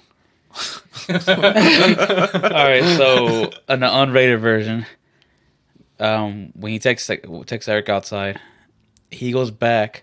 The girl that's in the shower burns her in the shower, like pours gasoline and burns her in there. Mm-hmm. So he's copying the book, like the way they save their souls. And this is where it makes sense. Where I was telling you, there's a lot of blood, and you guys looked at me confused. So the girlfriend already lost a shit ton of blood because I have both arms blown off. He takes her to the shed and cuts up her body, and blood splatters everywhere. And I'm like, damn, that's a lot of fucking blood. This bitch already lost like 10 liters inside. And then that's where he cuts to the scene when he's pouring gasoline. So you had issues with a lot of the unrated scenes. Yeah, I feel like I guess would have liked it. So he's pouring gasoline all over the house. Then he pulls out a Zippo lighter, which I don't get why he has, because we never see dude smoke a cigarette. The Zippo lighter wasn't his; it was Eric's. Remember, he was trying to burn the book. Oh, yeah. What a connection! All right. So he's holding the lighter, and then he hears Mia singing a song that was referenced earlier that she was talking about that their mother used to sing them. And as soon as he hears the song, he stops and he's like, you know what? I can't do it. And he puts the lighter away. And at this exact moment, lightning strikes a tree outside the window and the tree catches on fire. And I feel like that's God's way of saying, burn the fucking house down, you dumb motherfucker. But he doesn't. David goes to the shed and he does this like MacGyver thing where he makes a fucking defibrillator from scratch using syringes, batteries, all kinds of crazy shit. This is compared just like when he put the chains over the door in like 5 seconds. Yeah, he put the shit together. Bro, as soon as he started like attaching batteries and shit like that, I was like, what kind of a fucking garage does he work at in Chicago? A chop. Yeah, like where is he like picking this shit up at? You guys remember you guys probably haven't seen it. You ever seen a movie called Hollow Man? Yeah. You've seen Hollow Man with the invisible dude? Yeah. You remember at the end of the movie when she's like stuck in a freezer and the only way to get out, she like uses magnets or something and does this like really convoluted thing to fucking open a door and like slide a lock. Yeah. That's exactly what it reminded me of. When you just said that, it reminded me from Scary Movie. That too. I think that's what I was originally thinking of, but I can't remember if he did the same thing. When they're like smashing and she starts grabbing, fucking everything, and there was a bulldozer that she comes out with. Yeah, that's what I was talking about. Okay, I knew that was in there, but I couldn't remember if they did it like that. Yeah, so she's grabbing like little little shit, right? Small shit that shouldn't be able to. That's what I thought of when he was doing it. I was like, this guy just pulled this out of his fucking ass. Which I had a problem with that also. The size of those needles, aluminum needles, were just melted as soon as he put the batteries to it. And also, while he's in the shed making this thing, we get a glimpse of a chainsaw. And then after this, he's digging a hole outside. And then, like, that's the montage of him. He has some type of plan he's formulated that we don't know about. So then he goes back inside the house and he opens the basement door. And he doesn't see Mia, but he goes downstairs and he's hearing voices. And he sees a door closed by itself. And David finds that the room where the sacrifice happened is flooded now. And he also has a giant-ass flashlight that he's shining around the room. And when he turns to a specific corner, he sees Mia. And Mia, like, levitates towards him, right? She, like, floats. Oh, she jumped. Maybe jumped. She definitely, like, did that floating type shit. Yeah. Movies. Yeah. Because that was like a Michael Jordan jump if she jumped. Like, she jumped a little past the free throw line, bro, Adam. Her tongue was sticking out like Michael Jordan, though. So she has the box cutter in her hands, correct? Yeah. Mm-hmm. And she manages to slice him up a few times before she finally grabs his ass, and she's dunking his head underwater. And he's looking up at her through the water, you know, as he's drowning. Then she just, like, falls over, and we see that Eric somehow, bro, through pure willpower, has gotten himself to the basement, grabbed a crowbar, and knocked this bitch out. And all the wounds he has at this point, correct? Mm-hmm. Nails all over his body. He was stabbed in the face with a syringe, stabbed in the chest with glass. His hand is split in two, but he manages to do all this. By this point, you know, I was okay with Eric. I really hated the dude as he's reading the book, but I feel like he had like a little mini redemption arc, at least in my opinion. Yeah. Like, I think around here, I'm like, you know what? Eric's not such a bad guy. No, I feel like he is. Well, no, he's a terrible person. But I feel like the movie, like, kind of, he had his, like I said, it's his redemption, like, for me at least. Yeah, I felt the same. Like, yeah, even though, you know, a lot of this was mostly his fault. He fucked up, but, you know, he was there at the end. But we learned that he was stabbed with the box cutter after he knocked Mia out, correct? He had it, like, in his stomach. Yeah. Mm-hmm. And they pull the box cutter out. And also at this point, David has more of the tranquilizer shit, and he injects Mia with the syringes. And I think after this is when he went to Eric and he sees that he got stabbed. And he pulls the blade out, and Eric tells him, like, is he in dude's arms? Is he holding him? I don't know. I think so. Or he was sitting or some shit. He was I think he sitting was at like, first. he was leaning on something. Because then the last thing Eric tells him is something like, I just missed you, which was kind of sad to me. And then, you know, something that bothered me was that, you know, he's sitting like in the water, right? And once like the lights go out and, you know, Eric dies. And David kind of just like tips him over into the water and just kind of like pushes him, bro. Titanic's him, man. Like fucking Moses, bro, and the Prince of Egypt when they just let the baby go down the fucking stream. That's what he did in his basement to his boy. Felt Well, like, it wasn't his boy. He was a dick to him. I would have been like, you got what you deserve. You started all this. felt like Rose letting go of Jack's hand, bro. Yeah. More or less, Never man. let go. Oh, he did. So did she. So after he lets go of Eric's body, his attention goes back to Mia, and he takes her unconscious body out of the basement, and he puts a plastic bag on her head, and he puts her in a red dress. I didn't understand the whole red dress thing. I didn't either. I didn't either, but I think in one of the, if I remember right, in one of the flashbacks earlier in the movie, she sees herself in a red dress. But how will he know that? I don't think he did. I just thought that, it, like, you know, it was like... Foreshadowing. Yeah. Oh, I don't see that. I could see that. Did he see his sister naked then? He had to have to change her. He slid it over what she was wearing already. It's like she's wearing, like, that white shit, and he slides it over that. It doesn't make sense why he would put different clothes on her. It really doesn't. Well, she did. I also don't know where the fuck he got that from. So then he takes her ass outside, and he starts to bury her. And she's still got a plastic bag over her face at this point. And it's right next to the tree that's on fire. That's still on fire sometime later. And there's this, like, cool camera thing that they did while he's burying her, where the camera's, like, on the shovel, right? And the shovel's, like, going over her face as he's dropping dirt, going back to the dirt, over her face. And her eyes are closed for a couple of them. And then it's randomly, her eyes are open as he goes back. So then she starts to like kind of play dumb, kind of like she's not in demon mode. She's like, what's happening? What's going on? But then, you know, once she realizes that David's not going for it, she starts trying to make him feel guilty. She goes demon mode, right? She starts telling him, you know, you weren't there for our mom, blah, blah, blah. Just throwing everything she can at dude. But he doesn't go for it. So he just fully buries her all the way. And after she's buried, I think it's only like 2 seconds and that flame goes out, right? The tree. Yeah.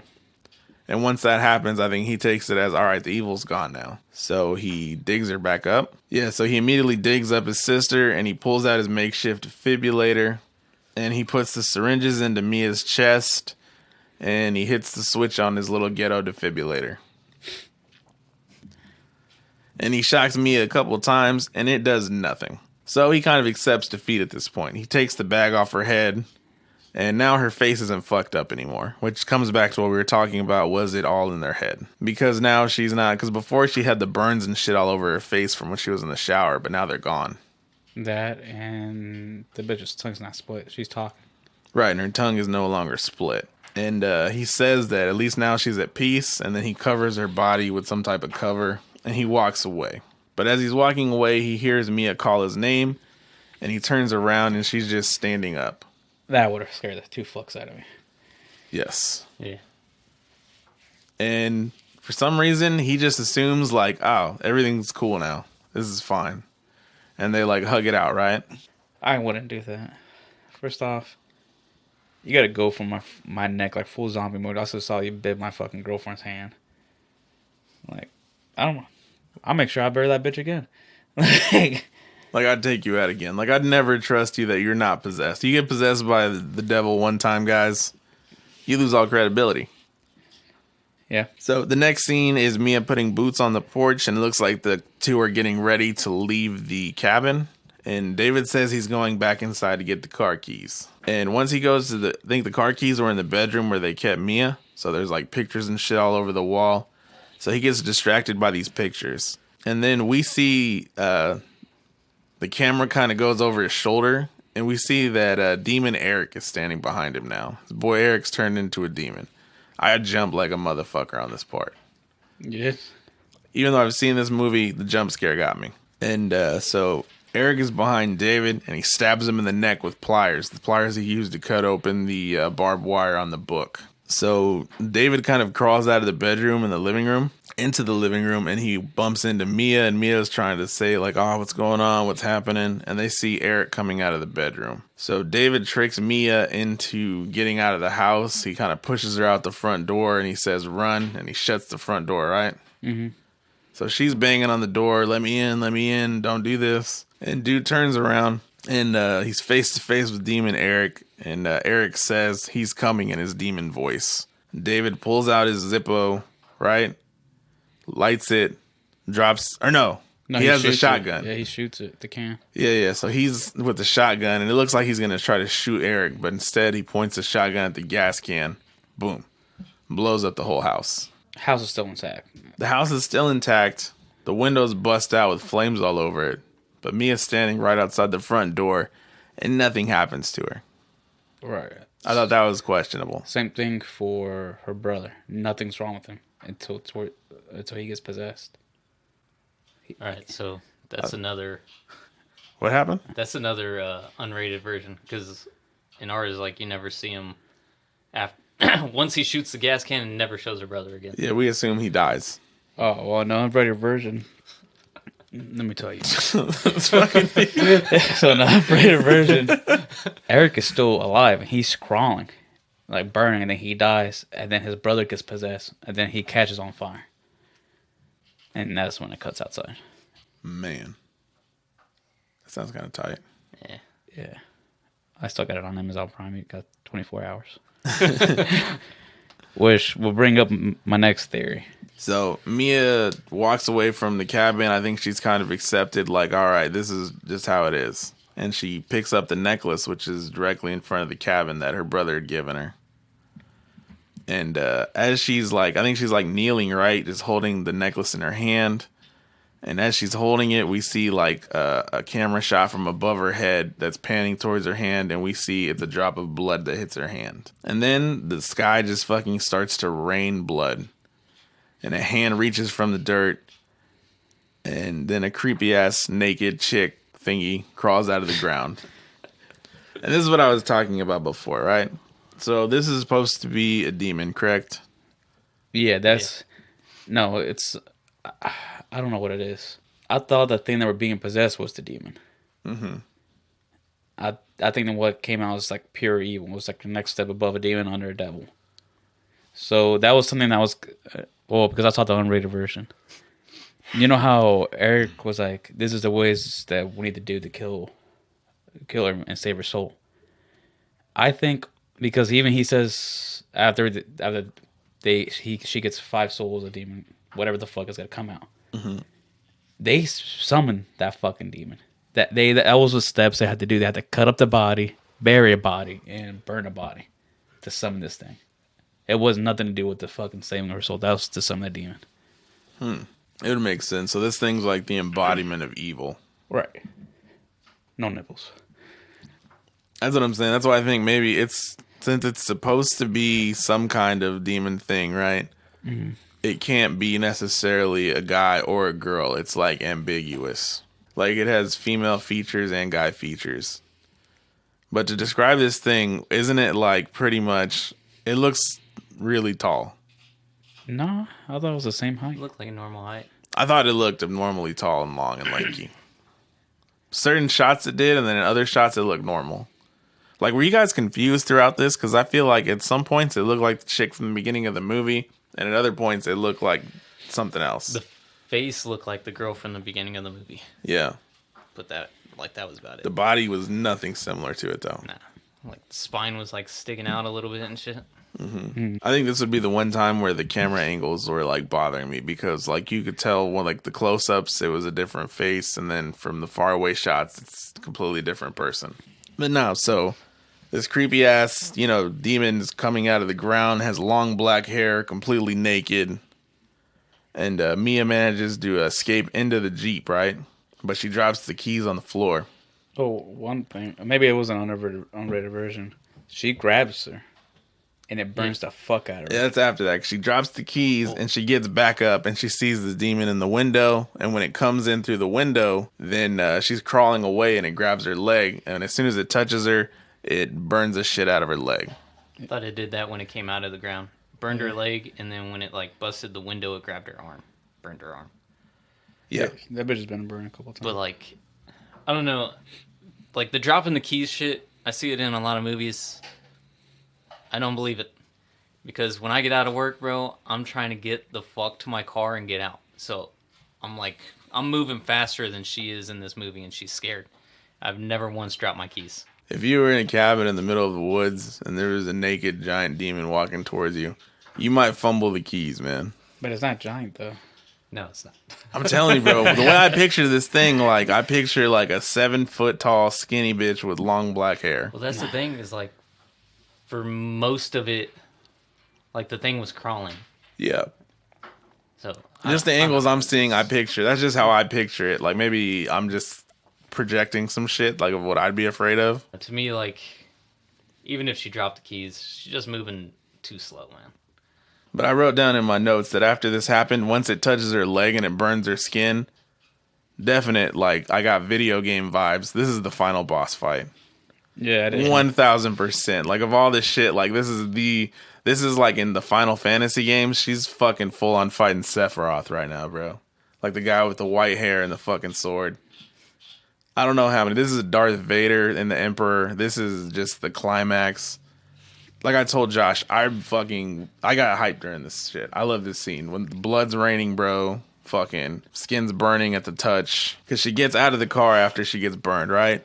And she finds the hole where David found the dog. And she crawls into the shed through this hole. And she looks over her shoulder as she's crawling. She sees she's being pursued by this creature. So now she gets into the shed. And at first she looks at a machete. But then she sees the chainsaw. So she swipes the chainsaw, but it doesn't have any gas, right? So she's like leaning on a counter. And she looks up and she does this really slick move. Doesn't she just hit her back on the fucking counter and it like flips off the counter into her hand? Yeah. Mm-hmm. And then she just douses the gas tank for the chainsaw, just showers the damn thing in gasoline. 90% of that little bottle missed. Yeah.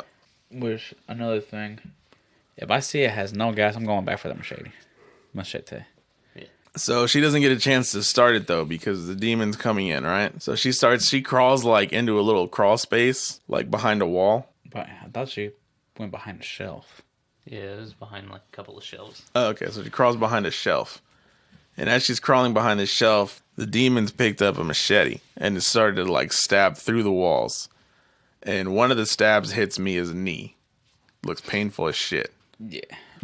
Slices her knee, but in the process of stabbing through the shelf, it cracked the wall. So Mia starts banging on the fucking wall. Managed to escape the shelf that way. I managed to escape the shed through the hole in the wall. So she crawls first she goes to the Jeep and she's leaning on it. And we get this cool shot of the demon coming out of the shed holding the machete. And then Mia goes under the Jeep. And under the Jeep, we see her kind of trying to start it while lying on her back in a pile of blood. Because it's still fucking raining blood this entire time. She manages to start the chainsaw and she saws the fucking demon's legs off. Both of them, correct?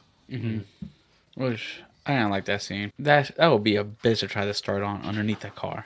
And then it came on. That thing probably hasn't run like in 5 6 years because they haven't been nowhere near the cabin. Yeah.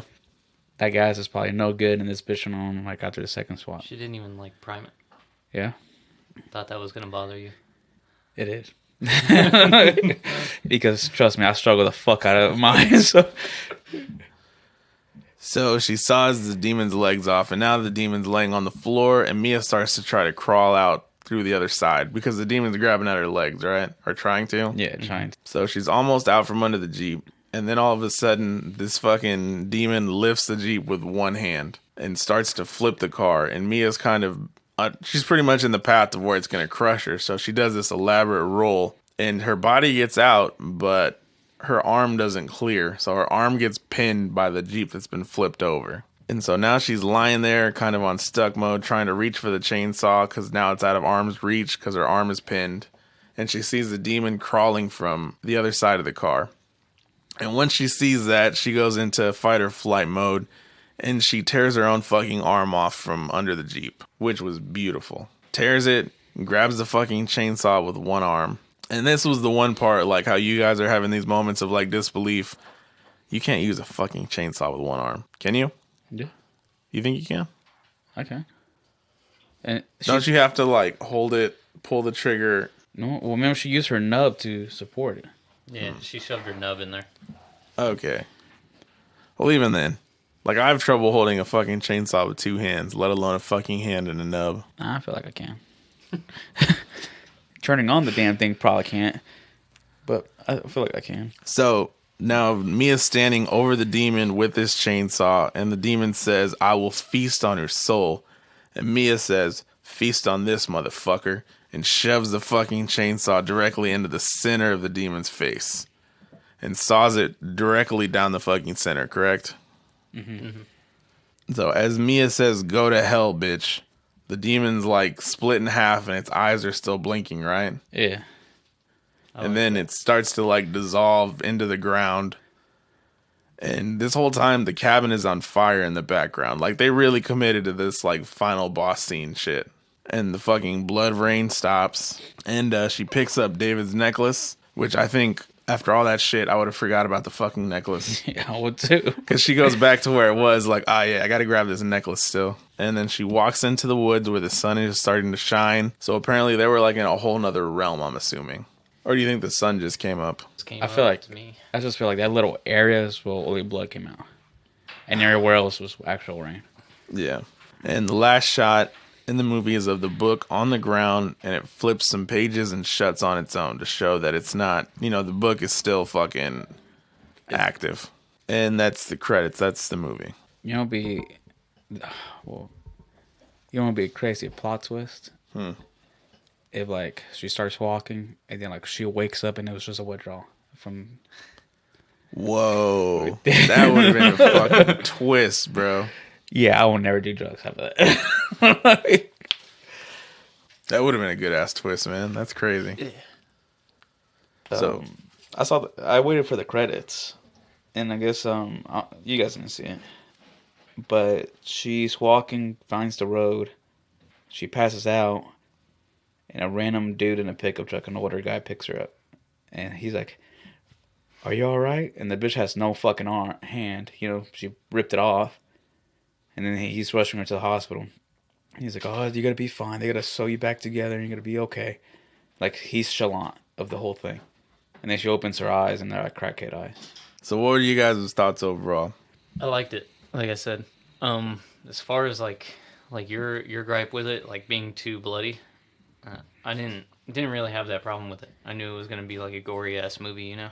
Yeah. So No, I figured it wasn't that. overdo the blood. It wasn't that. It was too bloody. I'm like, realistically, you wouldn't be fucking having that much blood. I wasn't looking at it from a realistic standpoint. I saw the unrated version. That's why. I mean, that was the scenes I was like Way describing. to bring that up. Whatever. Because I don't know if it was because it was what's it called? It looked fake when that one girlfriend got both her arms blown up and it's just downing in blood. And then, well, I saw you guys didn't see that scene when he starts cutting it up and there's a shit ton of blood everywhere. So it just took you out of it. Yeah, the blood, and then certain things. Something like that would never happen, like the nail gun and the fucking chainsaw. So that shit bothered me. And I guarantee you, every carpenter, every roofer out there was like, "The fuck's the air hose?" All of our uncles, fathers, and grandfathers. I looked it up. Bruce Campbell does play Ash Williams in the movie. So yeah, it probably was him then at the end. How long ago was this movie? 2013. Well, think about it, dude. That came out like 30 years after the original one, almost. Yeah. But because he has his own TV show, Yeah. he doesn't look like that in the movie. I liked it. It was a good movie. It's just like I said, there's certain things, and it was one of these movies that, in the very beginning, saw somebody break into the door. I'm like, oh, go right back, get the fuck out of there, call the police, make a report. Dude, fuck that, man. I'm telling you, I wouldn't even gone up to the door to see if it was broken. I would have gone home. And Yeah, for me, this is why I don't go to the woods in general. I really fuck with this movie just because I like the story. I like the effects. I like I don't know, just the whole tone of it. It's all consistent. Doesn't really change up too much. You know what you're getting from start to finish for the most part. Mm-hmm. And I really like the actress. I like the whole final girl. Like, you guys understand the concept of a final girl, correct? No. In all horror movies, and in most horror movies, like Friday the 13th, Halloween, it's always a chick at the end. The Alien movies, it's a chick at the end. It's the final girl trope. Like, the girl always has to be the one to put down the bad guy. It's rarely a guy killing whatever the horror entity is. Even in the Insidious movies, the Conjuring movies, it's females that are like the ones taking the forefront. To be honest, I never thought about it. So yeah, that's called like the final girl. That's what the chick from Halloween, Ripley from Alien, they're all well known. And in my opinion, the girl in this movie is a pretty fucking solid final girl, man. The way she dukes it out at the end, Yeah. that's hard as fuck. So that's just like where I'm coming at from the movie. And it was like I think it paid decent homage to the original. And like I said, maybe for shits and gigs, we'll watch the fucking original one to compare it. I don't know. I remember when this one came out in theaters. I think that's why there is a unrated version, because there was like a lot of talk about it being. I think at the time they were saying that it's the scariest movie to hit theaters ever, and that it was like too gory for theaters. So I kind of want to see the original and see why this one was so gory. But like, it's hard. The reason why, for sure, because like we could have done the original one first, like we could have. But like I said, the way they wrote it is the second one is the more famous one, because it's a direct sequel to the first one. Evil Dead 1, Evil Dead 2. Evil Dead 2 is the more known one, the more well received one. And so yeah, like I said, so I know the first one, you know, it's going to be a struggle to watch. That's why I wanted to do this. I thought this would just be better. This would be better to talk about. Yeah, well, I liked it. So if anything, dude, maybe we'll do a fucking 1 and 2 and kind of just blow through the first one and just focus on the second movie. But so if you guys were to, so let's go ahead and get the rating over with. 1 to 6 inches, where are we at? 6 being good. Yeah. I go to 5. I'm shocked you said 5. Yeah. Why? Bro, after all the shit you talked about the fucking... Look, there was just a couple things, but it was a good movie. Yeah. I knew as soon as I knew it was gonna be like gullible fucking people going in to get themselves killed. I already knew that, so. But it was a good movie. I like the gore. I'd say 4.5, just because I can't relate with the characters' decisions in a lot of the parts in it. Like fucking not paying attention to it being broken into, not paying attention to the fucking cats. So not ignoring all the warning signs. Yeah. Gullible. White people should. Why do you say 0.5? Because I can. Just say 4. Just say 4. It makes it more exciting. Look, man, I'm the type of person that round up on numbers. So when a bitch asks me how big's my dick, I always want to say 12-inch cock. I'll round the fuck up. So for me, I thought about this beforehand, before you guys came, right after I watched it. And, you know, my immediate reaction is still the same one that I got now. That end scene, bro, for me is just fucking monster, in my opinion. Like, as a horror dude, as a guy who loves horror video games, like, that's what I thought of, like, the second I saw that final fucking scene. Like, I'm rooting for it. Like, I told this dude, when I watch these movies, there's certain movies that give me this feeling of, like, where I'm fucking cheering, bro. Like, I'm watching a sporting event. Like, that's the type of hype I get during some of that stuff. So for me, like, as soon as I saw that last scene, shoves the fucking chainsaw in the fucking thing's face, saws her in half, 6. For me, flawless. There's nothing I didn't really not like about this movie enough to warrant knocking at anything, in my opinion. No? I don't think so. Not even the warning signs like Josh said? Well, I mean, it's a horror movie. There's always going to be... If they ignored the warning signs, man, there wouldn't be a movie. And it's horror, so, I mean, we're not watching, like, fucking legendary writing and build-up and shit, you know? It's not Breaking Bad. Yeah. I just wanted a little bit of common sense.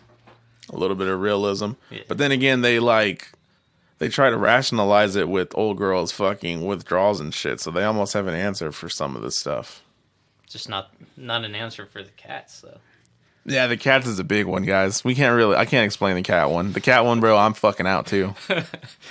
For health reasons, bro. Like, you'd get sick being partying above a bunch of fucking dead cat bodies. Yeah, that bothered me. Like I said, you ever smell a dead body? No. Yeah. Even with that said, I would have never guessed you would have rated it higher than this fucking dude. I was surprised by his rating as well, because he had more gripes with the movie than I did. It was a good movie. There's certain things that were realistic. That's why I didn't give it a 6. I don't know. And there were certain parts that I was like, oh, fuck. In the other movies that we watched, I wasn't like that. I was like, eh. Maybe that's the reason I rated it a 5. We're going to have to end another one, guys. It's been a long session. I got to thank Jesus. I got to thank Josh. This one was fun as fuck, I think. This one was pretty cool. Yeah, I had fun. And the social media and stuff, I'm still putting up clips, still videos. Go to the Facebook, go to Spotify, YouTube, Apple Music, Google, anything you can right now. We're just putting out content. Thank you for listening. This is the Death Taco Podcast.